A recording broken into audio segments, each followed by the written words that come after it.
Харуко Амко хоёрын албан ёсоор тайжид нэгдсэн ах эгчид нартай баярлалаа.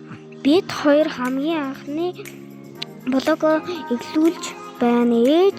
Ээж маань амралтын өдрөөр автобусанд суулгаж галт тэргэнд суулгаж үзүүлнэ гэсэн амлалтаа хүрлээ.